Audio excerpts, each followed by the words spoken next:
देखिए आज हम लोग आर्टिकल 19 से आगे पढ़ेंगे, ठीक है। तो आर्टिकल 20, देखिए इसमें ढेर सारा चीज है। पहला चीज है कि किसी व्यक्ति को, देखिए इसमें पहला चीज है कि protection against x post facto legislation. देखिए इसका अर्थ ये हुआ कि कोई भी आपराधिक कानून पूर्व के प्रभाव से लागू नहीं किया जाता। मतलब इसका साधारण अर्थ ये हुआ कि no person can be convicted of an offence except for the violation of a law in force at the time of commencement of the offence. मतलब किसी व्यक्ति को उस समय जो कानून है उसी के हिसाब से सजा दी जा सकती है। और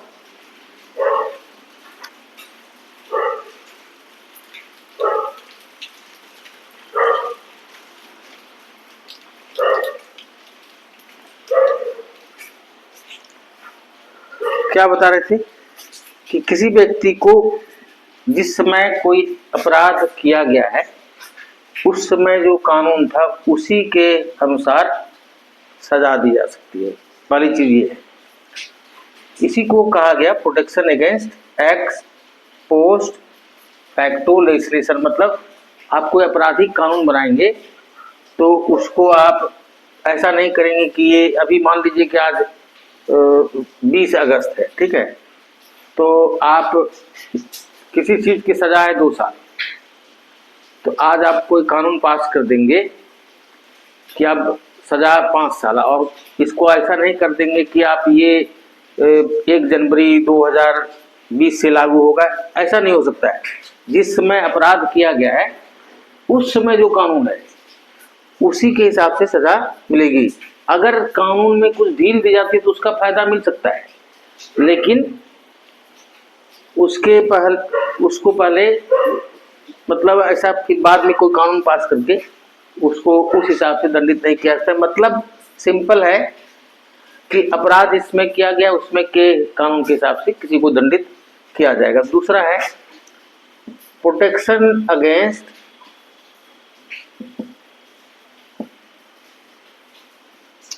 double jeopardy.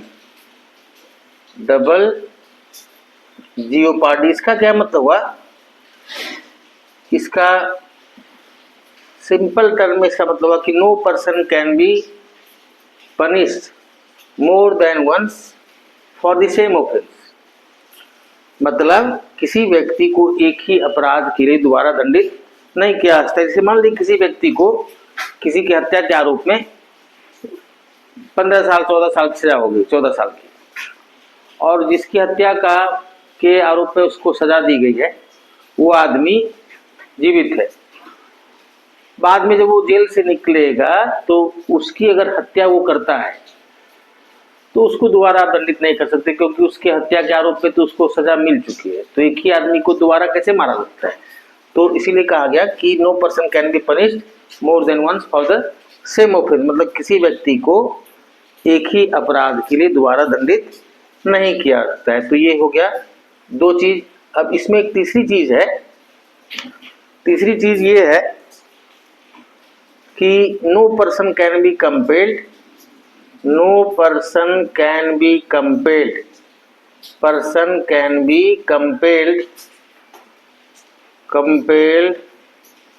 To give evidence against himself.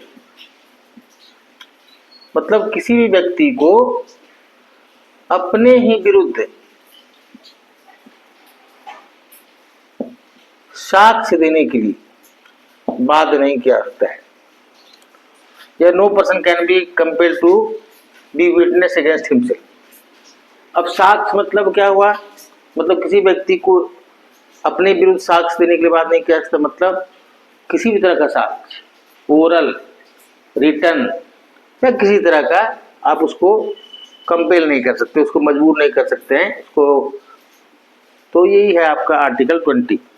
ठीक है, अब आर्टिकल 21 सबसे इंपॉर्टेंट है, और ये सब आर्टिकल जो है सिटीजन नॉन सिटीजन सब के लिए लागू होता है, प्रोवाइडेड कि वो कोई एनिमी कंट्री का एलियन ना हो, इस तरह का कुछ ना हो, तो उस पर ये सब पर मतलब नॉन सिटीजन के लिए भी अवेलेबल है ये सब राइट।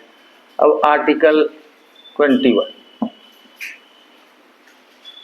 इसमें क्या है कि no person can be deprived, no person can be deprived of his life and personal liberty, deprived of his life and personal liberty except according to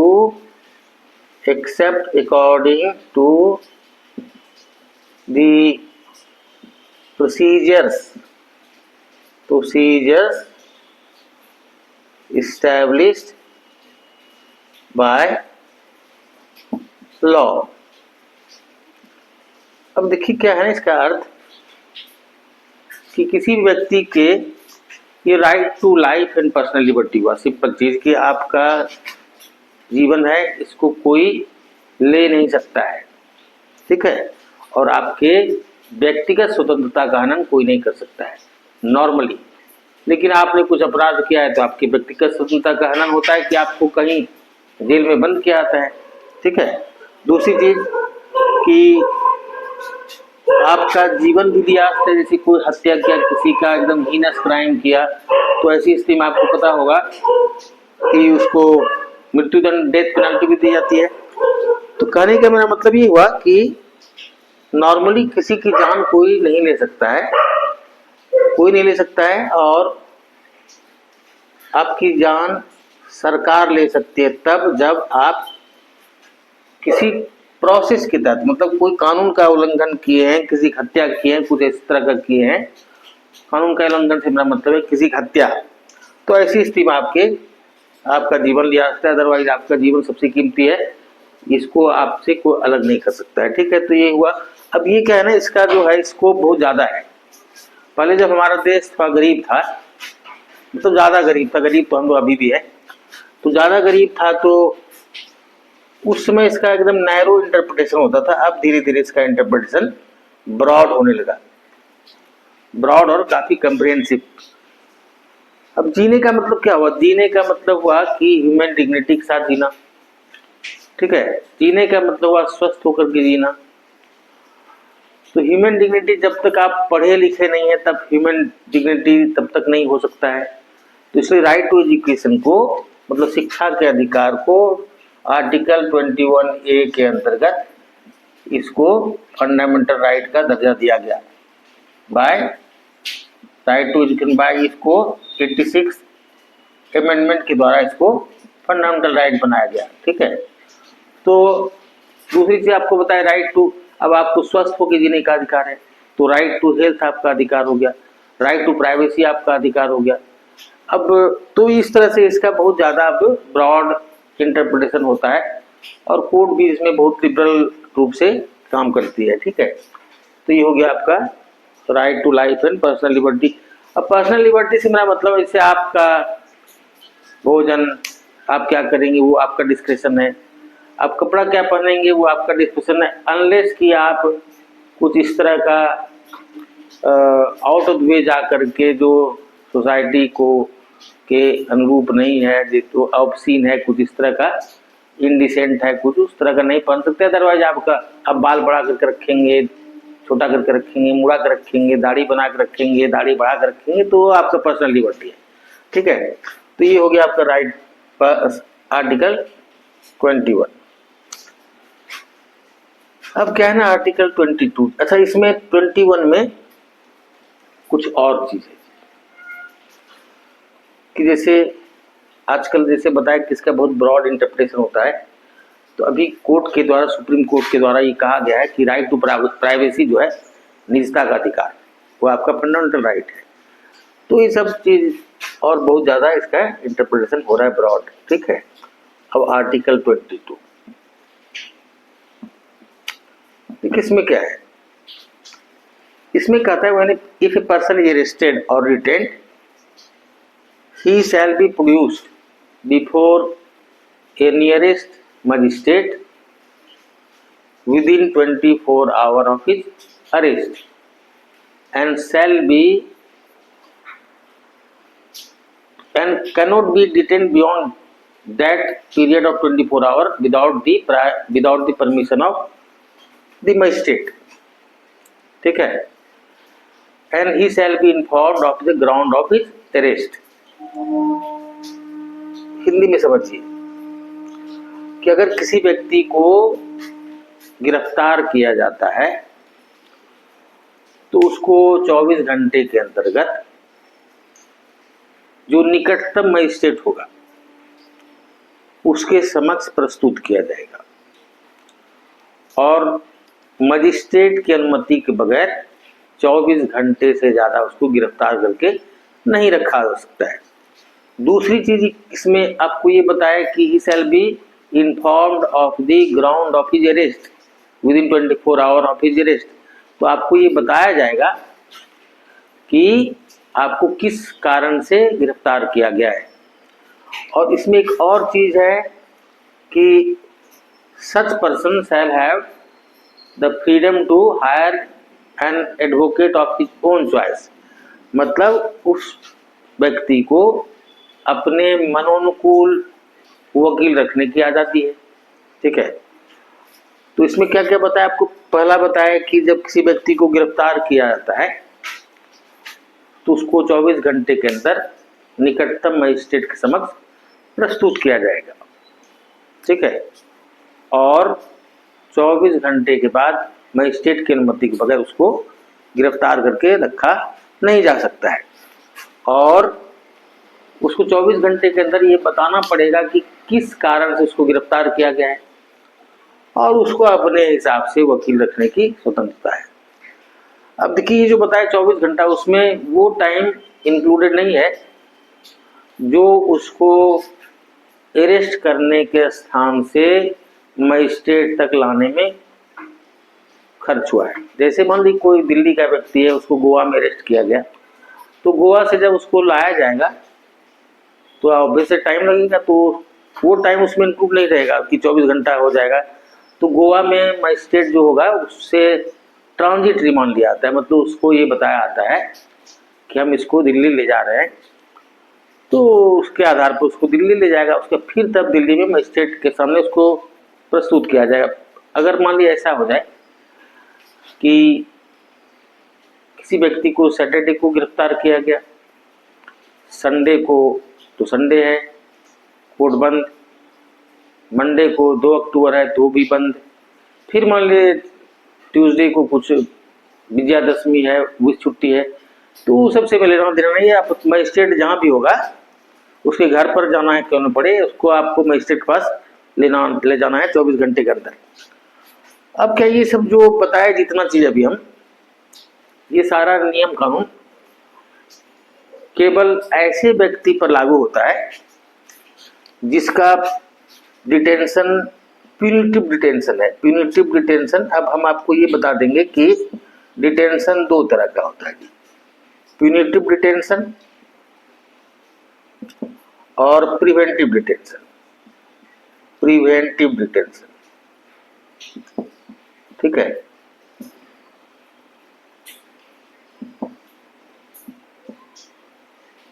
ये हुआ निवारक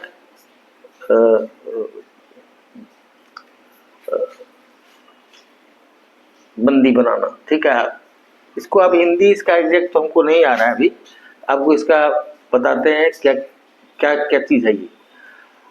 जब कोई व्यक्ति कुछ अपराध होता है तो पुलिस को शक है कि आपने ये अपराध किया, तो आपको अरेस्ट किया गया, तो उसको हम लोग कहते हैं प्यूनिटिव डिटेंशन।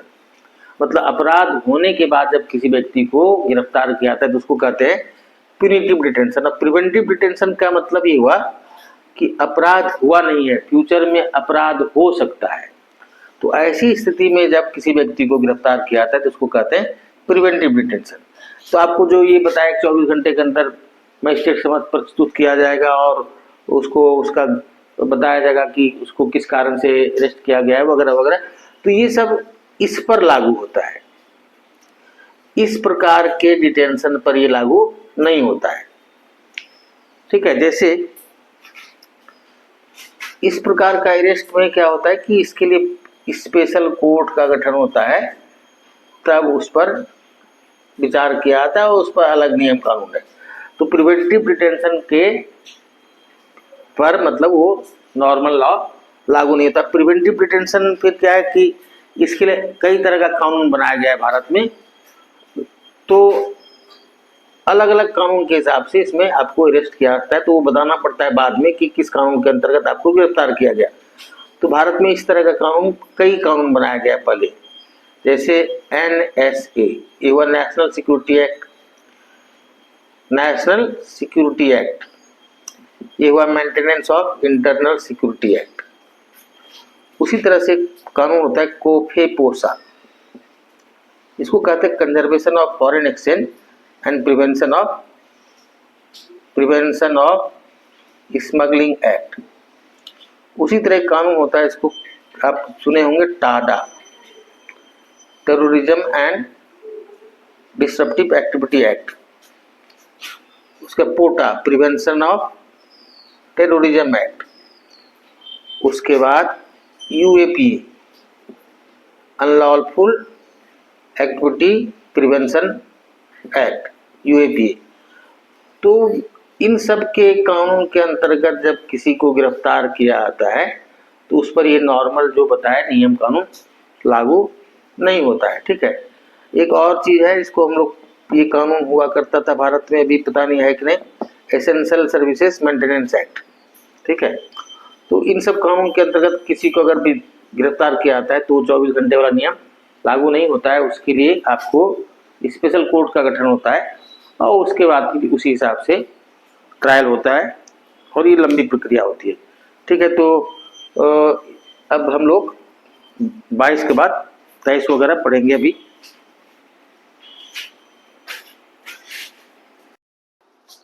तुम्हें कितना दूर तक पढ़ाए थे पिछले क्लास में?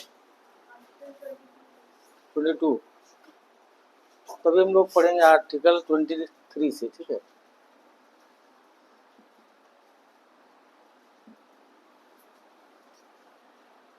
सुनिए क्या कहता है, ये कहता है traffic in human being and begar is prohibited. इसका क्या मतलब हुआ कि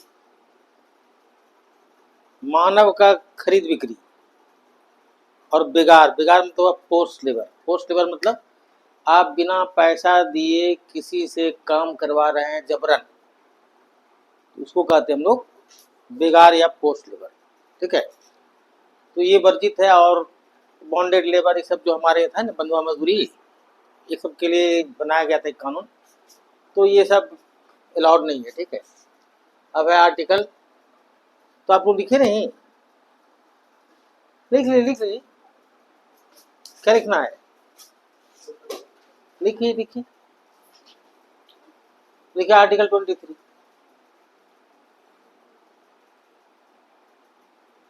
देखिए, traffic in human being and begar is prohibited.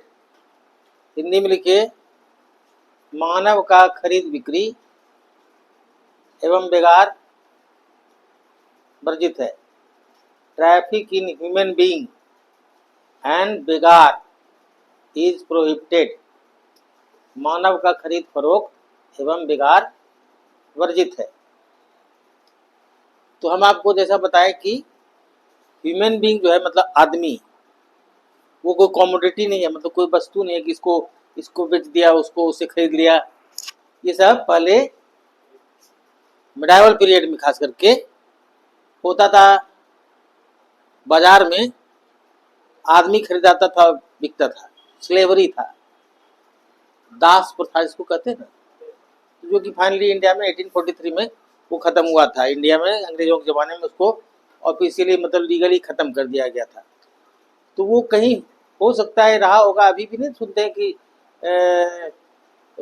क्या कहते हैं, जहाँ तहाँ से लोगों को ले जा करके बेच उच देता है, नहीं, तो उसी के लिए इसको मना किया गया है। और मना किया गया और साथ में अगर कोई इसका मतलब इस कानून का उल्लंघन करेगा तो उसको कानून के हिसाब से सजा देने का प्रावधान है, ठीक है।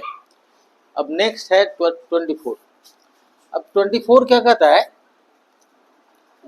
कि no child below 14 years of age, लिखते जाइए, no child below 14 years of age can be employed in any activities which में इंज्योर और जियोपार्डाइज हिज हेल्थ।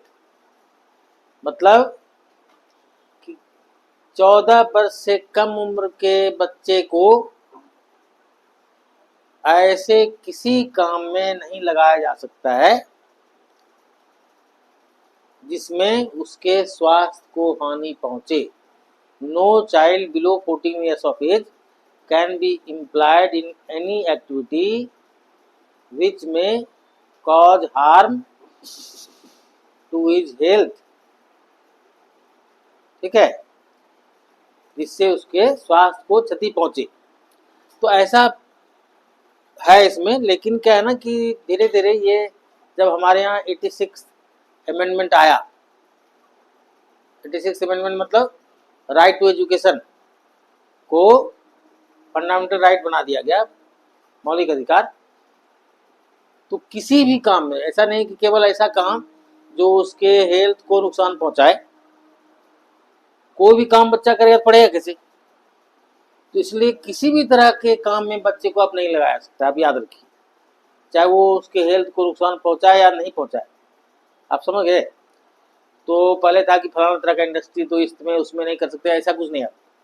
अब है कि आप उसको किसी भी तरह के काम में नहीं लगा सकते। अगर किसी काम लगा देंगे उसको तो फिर पढ़ेगा कैसे, तो पढ़ना तो उसका फंडामेंटल राइट है, तो उसका फंडामेंटल राइट का हनन होगा, करेक्ट नहीं। तो इसलिए अब ये पूरी तरह से मतलब वर्जित है, ठीक है। अब आर्टिकल 25, आर्टिकल 25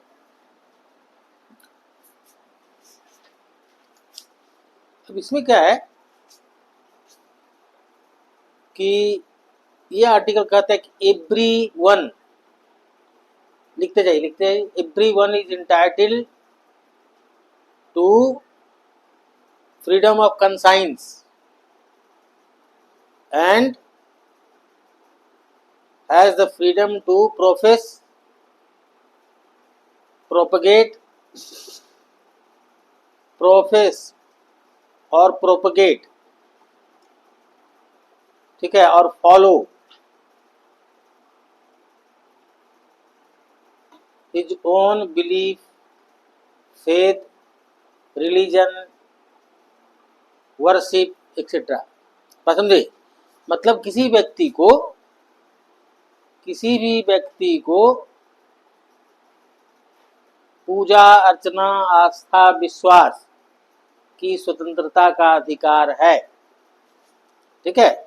पूजा अर्चना आस्था विश्वास की स्वतंत्रता का अधिकार है, उसका प्रचार करने, प्रोपगेट, उसको अपने ढंग से पालन करने, ठीक है, की आजादी है, ठीक है। लिखिए, under this article Sikhism has been recognized as a separate religious sect and a Sikh is allowed to bear कृपान। देखिए, इस अनुच्छेद के अंतर्गत सिख धर्म को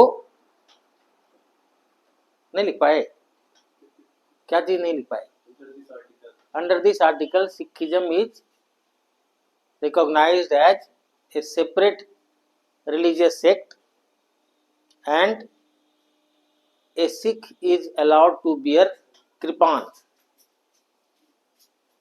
Sikhism is recognized as a separate religious sect and a Sikh is allowed to bear kirpan. इस अनुच्छेद के अंतर्गत सिख धर्म को एक अलग धार्मिक संप्रदाय के रूप में मान्यता दी गई है, ठीक है। और सिखों को कृपान धारण करने की अनुमति दी गई है। आप देखे होंगे शायद कि सिखिज्म में, मतलब सिख धर्म में 5 के होता है। 5 के समझते हैं? एक के हुआ कृपान, दूसरा कड़ा, फिर कंगा, फिर केस, फिर कच्छा। मतलब सिख धर्म का व्यक्ति जो है बाल बढ़ा करके रखता है, आप देखे होंगे, और उस बाल के अंदर में इस तरह का एक कंगी होता है, कितना चौड़ा, ये अंदर में रहता है उसके पगड़ी के अंदर। तो बाल तो हो गया केस, और कंगा हो गया, 2 चीज। कड़ा पहनता है, ठीक है। और छोटा सा इतना बड़ा एक ऐसे करके लटका रहता है, तलवार टाइप का इतना बड़ा, उसको कहते हैं कृपान। और कच्छा पहनने के लिए कहता है धर्म, पता नहीं क्यों कहता है, जो भी कहता है, तो मतलब कच्छा, ये 5 के है, बात समझ गए? तो समझ गए, ये इंपॉर्टेंट है सिखिज्म के लिए। तो इसलिए संविधान भी उसको अनुमति देता है कृपान रखने का, लेकिन आप उससे किसी को हार्म नहीं पहुंचा सकते हैं। बात समझ गई? ये ऐसा नहीं है कि आपको फ्रीडम दे दिया, आप उसको किसी को मारने का, ऐसा नहीं है, ठीक है। तो नेक्स्ट लिखिए भी 26।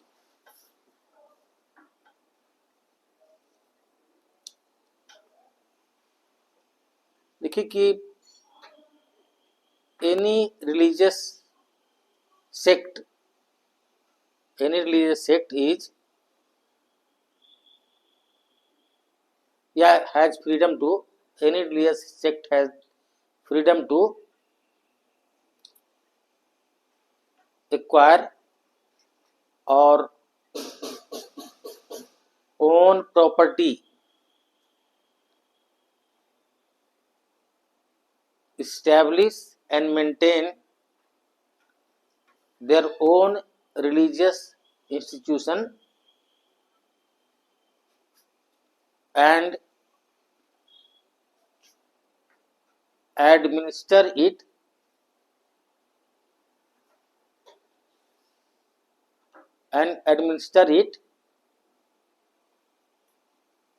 as per law, ठीक है। हिंदी में लिखिए जी कि किसी भी धार्मिक संप्रदाय को अपनी धार्मिक संपत्ति या धार्मिक संस्था स्थापित करने, उसके रख रखाव, धार्मिक संपत्ति चाहे वो चल हो या अचल, उसको प्राप्त करने और उसका देख रेख करने की स्वतंत्रता है। नहीं लिख पाए? Every religious sect has the freedom to establish their own religious institution, to own or acquire property, to maintain it, to administer it as per law। अब देखिए क्या है ना कि ये सब तो ठीक है आपको, लेकिन आप ये अंडरस्टैंड नहीं है। मतलब हिंदी में लिखिए जी, किसी भी धार्मिक संप्रदाय को अपना धार्मिक संस्थान स्थापित करने, उसके लिए संपत्ति प्राप्त करने, उसको अपने ढंग से उसका उपभोग करने, उसका रख रखाव करने की स्वतंत्रता है।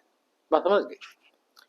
अब जैसे मान लीजिए कि कोई यहाँ देखे होंगे मस्जिद है, तो मस्जिद का बाउंड्री बनाओ, मान लीजिए उस बाउंड्री के बाहर कुछ कुछ दुकान खोला गया है, तो उसमें वो मस्जिद का प्रॉपर्टी है।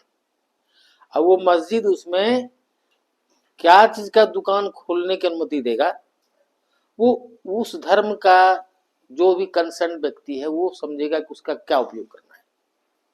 लेकिन किसी भी रिलीजियस एस्टेब्लिशमेंट में या इंस्टीट्यूशन में आपको illegal, anti social, anti national activity न तो करेंगे न करने देंगे, और वैसा अगर करेंगे तो फिर उसके लिए कानून उठाएंगे।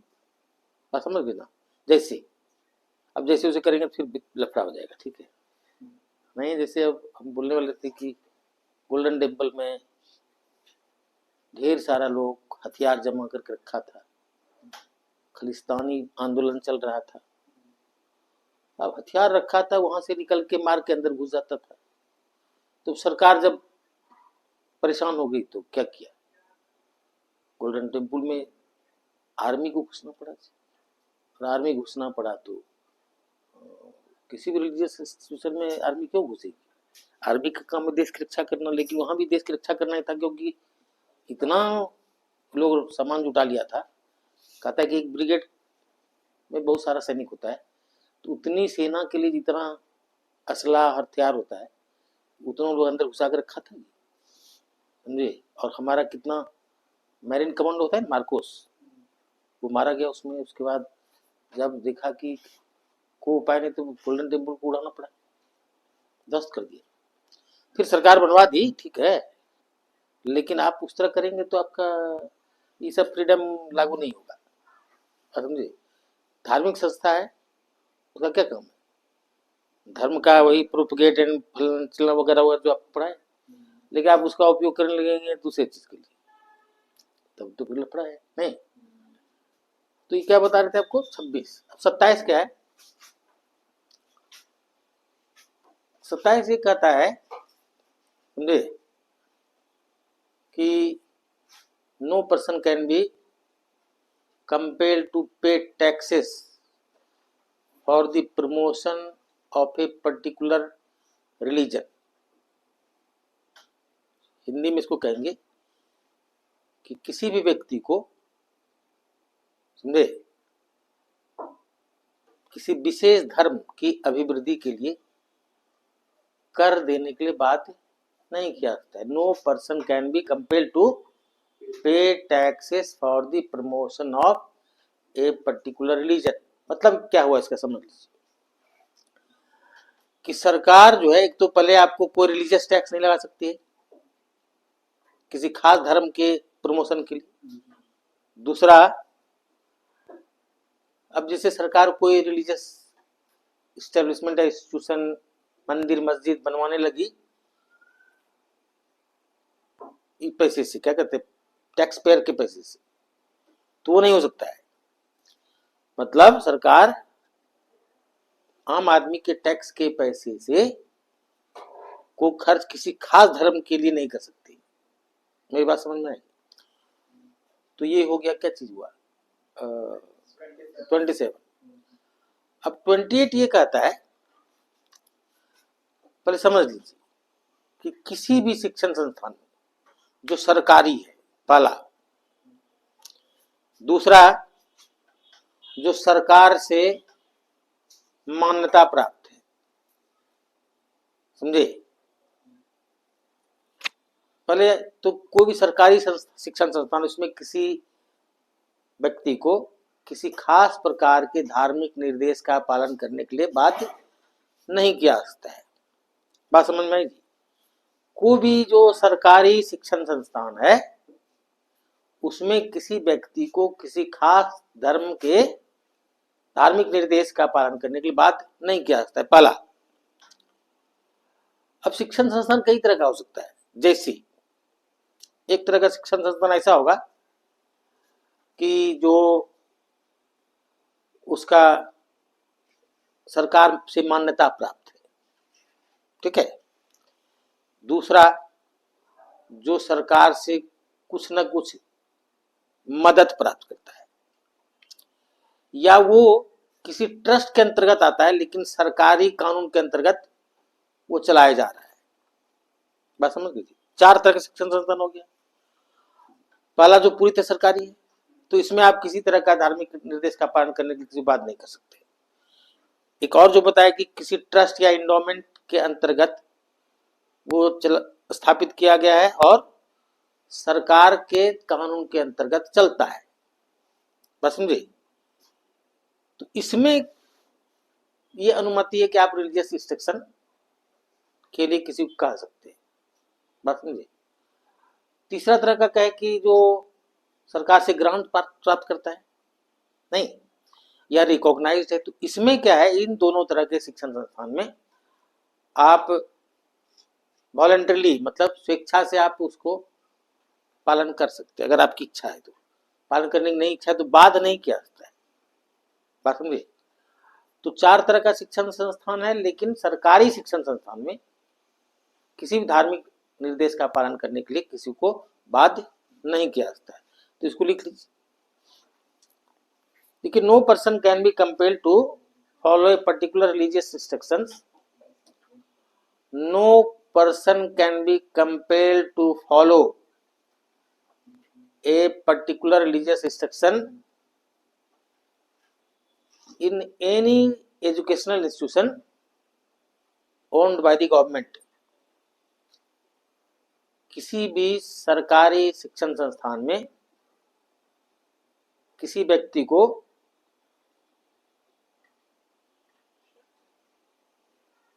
किसी विशेष धार्मिक निर्देश का पालन करने के लिए बाध्य नहीं किया जाता है।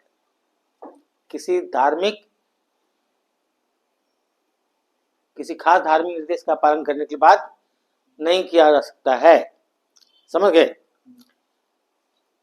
तो आपको हम सारी चीजें बताया कि अलग अलग तरह का शिक्षण संस्थान होगा, उसमें थोड़ा सा अलग अलग हिसाब किताब है तो बता दी। अब 29 आर्टिकल क्या कहता है? ये कहता है कि भारत के किसी भाग में रहने वाले कल्चरल या लिंग्विस्टिक माइनॉरिटी को, मतलब भारत के किसी भाग में रहने वाले कल्चरल या लिंग्विस्टिक माइनॉरिटी का मतलब हुआ कि भारत के किसी भाग में रहने वाले सांस्कृतिक और भाषाई अल्पसंख्यक को अपनी भाषा, संस्कृति और लिपि को संरक्षित रखने की पूरी स्वतंत्रता है। बात समझे? लिख लीजिए इसको। देखिए, एनी लिंग्विस्टिक और cultural minority have the right to protect and preserve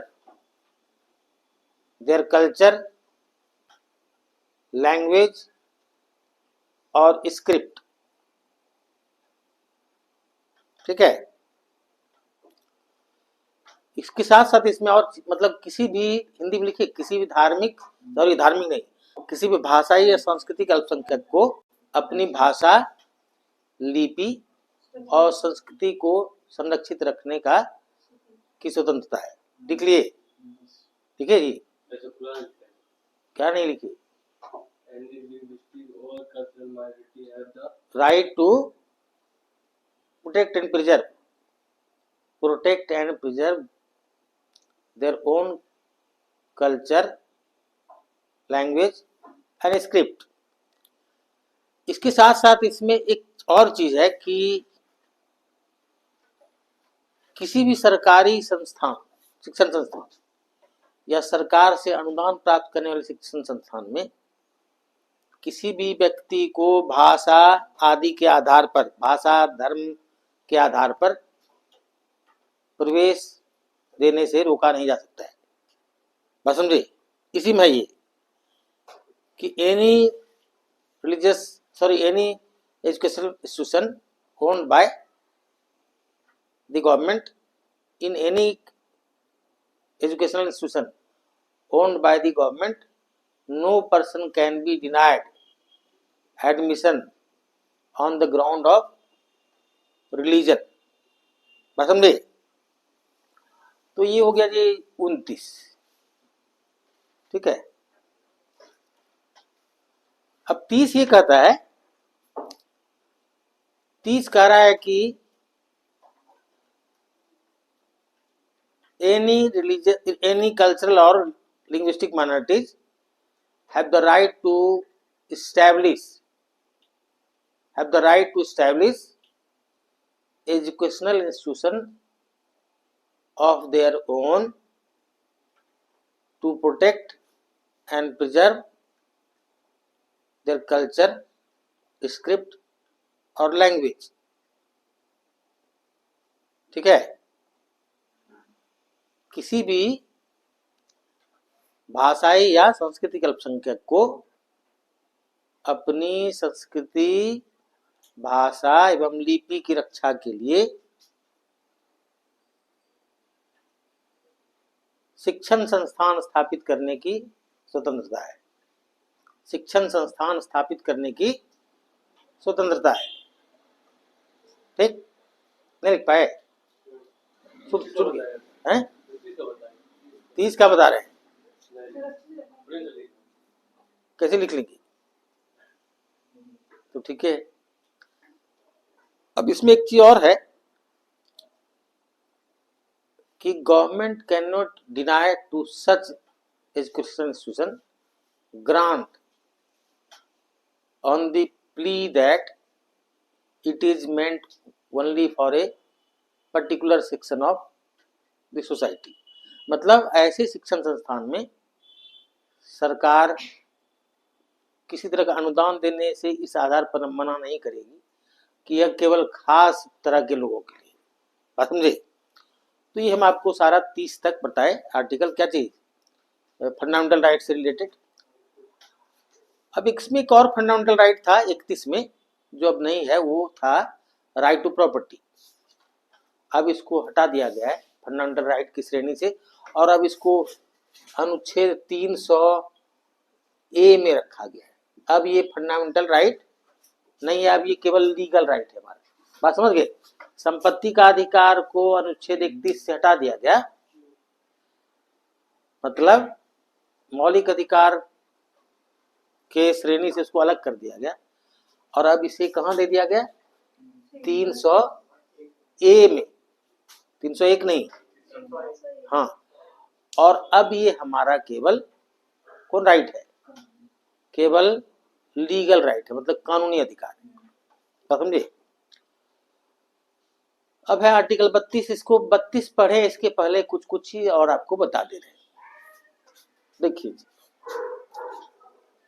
पहला चीज तो ये कि हमारे यहाँ तो संविधान में दिया गया इतना सारा अधिकार, तो उसमें कुछ केवल सिटीजन को है, जैसे 15, 16,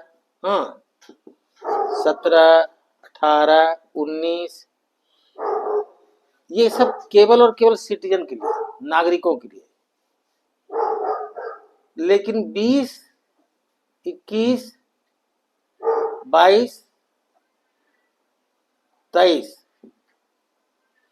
ये सब जो है 23, उसका फिर 25, ये सब के लिए है, मतलब ये सब नॉन सिटीजन के लिए भी है। ये किसके लिए भी है? गैर नागरिक के लिए भी है। मतलब ये सब 15, 16, 17, 18, 19 जो है, ये केवल नागरिक को ये अधिकार है। और 20, 21 अनुच्छेद आर्टिकल के अंतर्गत जो अधिकार है, 20, 21, 22, 23, 25, ये सब किसके लिए है? ये गैर नागरिक के लिए भी है। बात समझ गए? तो इसको याद रखना, यही परीक्षा में आता है कि कौन सा नागरिक के लिए, कौन सा गैर नागरिक के लिए। समझे? समझ गए? समझे? नहीं समझ रहे हैं? क्या समझ गए?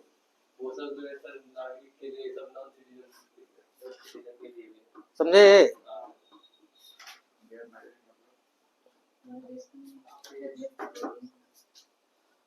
नहीं समझे?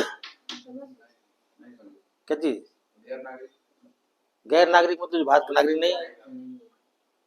जैसे आप ये जो है, इन नेपाली के साथ कुछ इसके साथ लफड़ा कर रहे हैं, बांग्लादेशी के साथ लफड़ा कर रहे हैं। आर्टिकल 23 क्या लिखा है कि मानव का खरीद बिक्री वर्जित है। तो आप कहेंगे कि नहीं, तो भारत का ना मानव, वहां भारत का मानव नहीं लिखा हुआ है, वहां लिखा हुआ है कि कोई भी मानव। अब ये बताए होंगे कि जो भी बताया, आपको बताया, क्या बताया कि protection against x post facto legislation नहीं बताया कि कोई भी आपराधिक कानून पूर्व के प्रभाव से लागू नहीं होगा। उसी तरह बताए होंगे प्रोटेक्शन अगेंस्ट जबरदस्ती पार्टी, मतलब किसी व्यक्ति को एक ही अपराध के लिए दोबारा दंडित नहीं किया जाता, ये सब या इसमें बताए होंगे right to life and personal liberty, ये बताए होंगे जब किसी व्यक्ति को गिरफ्तार किया जाता है तो उसको मजिस्ट्रेट के पास ले जाया जाएगा वगैरह वगैरह, 24 घंटा के अंदर वो उसको बताना पड़ेगा कि उसको किस आधार पर उसको गिरफ्तार किया गया, वो सब बताना पड़ेगा। तो ये सब खाली नागरिक के लिए नहीं है, सबके लिए। ऐसा नहीं कि अंग्रेज बाग पकड़ेंगे आप तो उसको कहेंगे कि बंद कर दो उसको, खाली ऐसा नहीं है। हाँ, अब कोई एनिमी कंट्री का या कुछ और कुछ कंडीशन है उसके लिए अलग मामला है, समझे, समझ गए ना। तो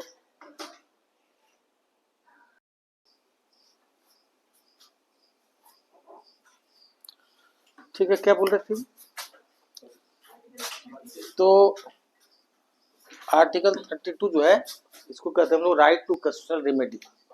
क्या कहते हैं, right to constitutional remedy. Hindi में इसको कहते हैं संवैधानिक उपचार का अधिकार।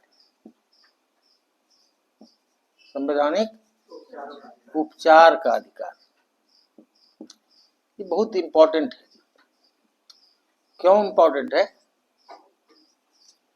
आपको ढेर सारा अधिकार दिया गया संविधान के द्वारा, ठीक है, लेकिन आपको कोई ऐसा एक होना चाहिए संस्था जो आपके इन अधिकारों को इन्फोर्स कर सके, लागू करवा सके, नहीं जी।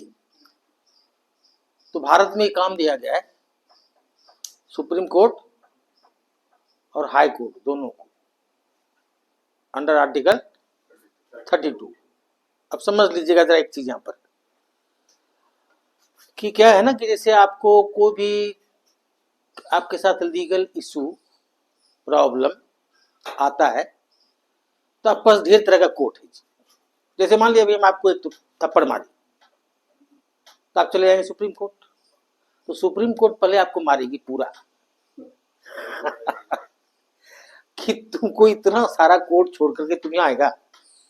आप ये इमेजिन करिए अगर हर आदमी हर इशू के लिए, लीगल इशू के लिए जाने लगा सुप्रीम कोर्ट, तो एक ही सुप्रीम कोर्ट है भारत में, तो एक ही सुप्रीम कोर्ट है तो क्या होगा कि पता चला कि हर भारत के हर डिस्ट्रिक्ट से एक एक सुप्रीम कोर्ट स्पेशल ट्रेन खोलना पड़ेगा, नहीं जी। और पता चला दिल्ली में इतना आदमी पहुंच गया कि दिल्ली पता चला कि ओवरफ्लो कर गया, नहीं जी। तो लेकिन आपका फंडामेंटल राइट का अगर हनन होता है, मतलब if your fundamental right is इनक्रोज्ड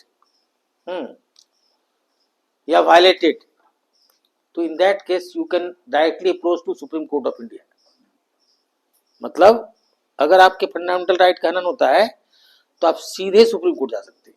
हालांकि ये काम हाई कोर्ट भी कर सकती है, लेकिन आप चाहे तो सुप्रीम कोर्ट जा सकते हैं, क्योंकि ये इतना बेसिक राइट है कि आप इसके बिना आप रह नहीं सकते, इसलिए इसका इमीडिएट रिमेडियल मेजर जरूरी है, बात समझे। इसीलिए यह किया गया है कि आप अगर आपका फंडामेंटल राइट का हनन होता है तो आप सीधे सुप्रीम कोर्ट जा सकते हैं। हालांकि यह काम हाई कोर्ट भी कर सकते हैं। क्लियर हुआ। तो एक तरह से आप समझ लीजिए कि सुप्रीम कोर्ट जो है भारत के नागरिकों के अधिकारों का कस्टोडियन है, गार्जियन है, बात समझे। और एक तो फंडामेंटल राइट का कस्टोडियन है, सुप्रीम कोर्ट है last interpreter of the constitution. मतलब संविधान के किसी आर्टिकल में क्या लिखा हुआ है नहीं लिखा हुआ है उसका जो सही व्याख्या अंतिम रूप से कौन करेगा, सुप्रीम कोर्ट, बात समझ लीजिए। तो अब इसमें क्या है ना कि सुप्रीम कोर्ट जब आपके मौलिक अधिकार का हनन होता है तो सुप्रीम कोर्ट या हाई कोर्ट ढेर सारा रीट जारी करती है। अब वो कौन कौन सा रीट है, तो पहला है जिसको हम लोग कहते हैं हैबियस कॉर्पस। ये हैबियस कॉर्पस जो है ना ये लैटिन वर्ड है, हिंदी में इसका मतलब हुआ, अंग्रेजी में इसका मतलब हुआ to have a body, Hindi में इसका अर्थ हुआ बंदी प्रत्यक्षीकरण। क्या चीज हुआ, बंदी प्रत्यक्षीकरण नहीं। इसका मतलब हुआ कि अगर किसी व्यक्ति को इलीगली बंदी बना लिया गया है तो उसको छोड़ने के लिए इस प्रकार के रिट सुप्रीम कोर्ट या हाई कोर्ट के द्वारा जारी किए जाते हैं। बात समझ में आई जी? हैबेस कॉर्पस का मतलब समझे? if a person has been detained illegally, then to release him from illegal detention, this type of writ is issued by the Supreme Court or the High Court of India, High Court of any state। बात समझे जी? बात समझ गए? तो हैबेस corpus का अर्थ समझ गए? इसको लिखना होना नहीं है, ठीक। अब देखिए मैंडेमस। मैंडेमस का मतलब हुआ, हिंदी में इसको कहते हैं परमादेश। परमादेश, अब ये क्या मतलब हुआ? अब इसकी हिंदी से आपको समझ में आ रहा है परम आदेश, एब्सोल्यूट ऑर्डर, नहीं जी? अब इसका क्या अर्थ हुआ कि अगर कोई व्यक्ति सरकारी अधिकारी या न्यायिक अधिकारी, बात समझे, अपना काम जो उसको संविधान या विधि द्वारा अधिकृत किया गया है करने के लिए और वह नहीं कर रहा है, तो उससे वह काम करवाने के लिए इस प्रकार के रिट जारी किए जाते हैं। बात समझ में आई? कोई भी व्यक्ति, जैसे मान लिया जाए कि यहाँ पर म्यूनिसिपल कॉर्पोरेशन है, तो म्यूनिसिपल कॉर्पोरेशन का काम है कि रोड साफ सफाई करते रहना। तो अपना काम अगर नहीं सही ढंग से कर रहा है तो आप जाएंगे डायरेक्ट सुप्रीम कोर्ट जा सकते हैं, और सुप्रीम कोर्ट उसको कहेगा कि तुम क्यों नहीं कर रहे हो। बात समझ में आ रही है ना? तो ये जो मैंडेमस है ये किसी सरकारी अधिकारी या न्यायिक अधिकारी दोनों के विरुद्ध जारी हो सकता है। बात समझे? इसके बाद कुछ और है, देखिए इसका परमादेश समझ गए। इसके बाद है जी प्रोहिबिशन। प्रोहिबिशन का हिंदी हुआ प्रतिषेध। प्रतिषेध, अब ये प्रतिषेध क्या होता है कि ये केवल और केवल जुडिशियल और क्वासी जुडिशियल अथॉरिटी के अगेंस्ट में ही जारी हो सकता है, मतलब न्यायिक या अर्ध न्यायिक अधिकारी के ही विरुद्ध जारी हो सकता है। इसके पहले वाला बताया कि न्यायिक भी और गैर न्यायिक भी नहीं, लेकिन ये केवल न्यायिक और अर्ध न्यायिक। अर्ध न्यायिक मतलब आप ट्रिब्यूनल टाइप का कोई चीज, और न्यायिक तो आप समझ गए। अब किस स्थिति में ये होगा? जब कि कोई न्यायिक अधिकारी अपने अधिकार क्षेत्र से बाहर जाकर के काम करता है तो उसको रोकने के लिए इस प्रकार के रिट जारी किए जाते हैं। मतलब समझिए, जैसे मान लीजिए आपको पता है कि हमारे हायरार्की ऑफ कोर्ट है, सबसे नीचे मान लीजिए सब मजिस्ट्रेट, उसके ऊपर और चीज एसडीजेएम, सीजेएम, सब जज, क्या कहाँ एडीजे, फिर डिस्ट्रिक्ट जज होता है जी। अब छोटा वाला जो सबसे नीचे वाला जज है, इसको हम लोग मुंसफ मजिस्ट्रेट कहते हैं, उसका काम फिक्स है कि इससे ज्यादा बाहर नहीं करेगा। बीडीओ का काम है, मान लीजिए तो उदाहरण दे रहे हैं, ये तो केवल कोर्ट के लिए लागू होता है। एक बात करें कि बीडीओ अगर डीसी काम करने लगेगा तो गड़बड़ नहीं जी, सबका काम डिवाइडेड है नहीं। तो इसीलिए उसी तरह से कोर्ट में भी काम डिवाइडेड है कि छोटा वाला कोर्ट इस प्रकार का डिसीजन नहीं दे सकता है, और नहीं दे सकता है, और वो डिसीजन दे रहा है तो उसको रोकने के लिए ये वाला रिट जारी करेगा। इसी तरह का एक मिलता जुलता है जिसको हम लोग कहते हैं सेर्ट्योररी। सेर्ट्योररी, अब इसका क्या मतलब हुआ? इसको हिंदी में कहते हैं, क्या दिखाया होंगे जी कुछ, देखिए हिंदी में इसको क्या कहते हैं? प्रतिषेध तो हो गया ही वाला, उत्प्रेषण है, नहीं नहीं, उत्प्रेषण इसका हुआ मतलब, हाँ उत्प्रेषण। अब ये क्या होता है कि ये भी उसी तरह का हुआ जैसा प्रोहिबिशन हुआ, प्रतिषेध हुआ। अंतर केवल क्या है देखिए, इसमें भी कोई भी जुडिशियल या क्वासी जुडिशियल अथॉरिटी अगर अपने अधिकार क्षेत्र से बाहर जाकर काम करता है तो उसको रोकने के लिए इस प्रकार का रिट जारी किया जाएगा। लेकिन दोनों में अंतर क्या हुआ?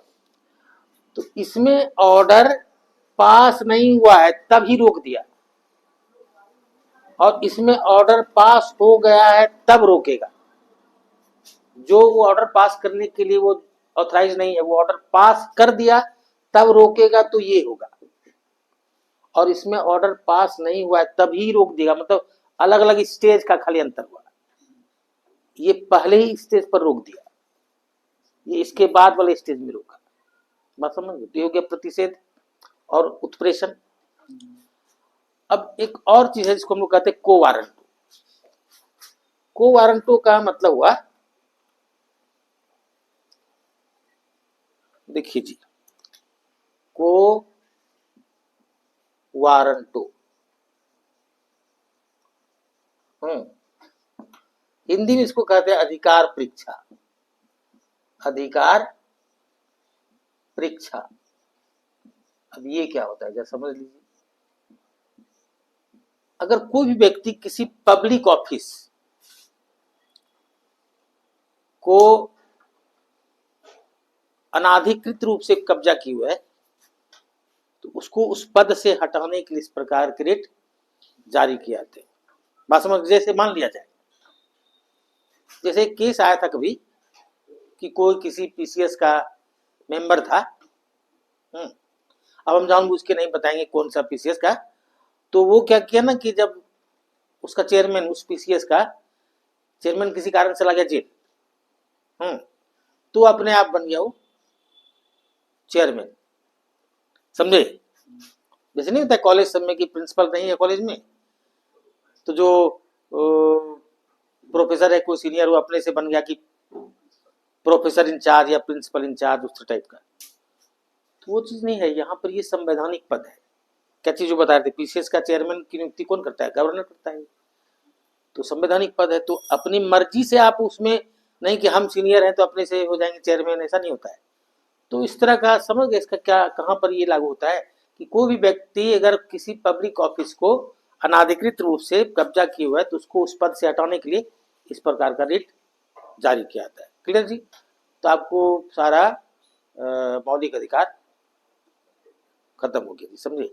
अब हम लोग नेक्स्ट क्लास में पढ़ेंगे directive principle of state policy. Hindi में इसको कहते हैं राज्य के नीति निर्देशक तत्व। ठीक है, चलिए आज इतना ही। जय हिंद।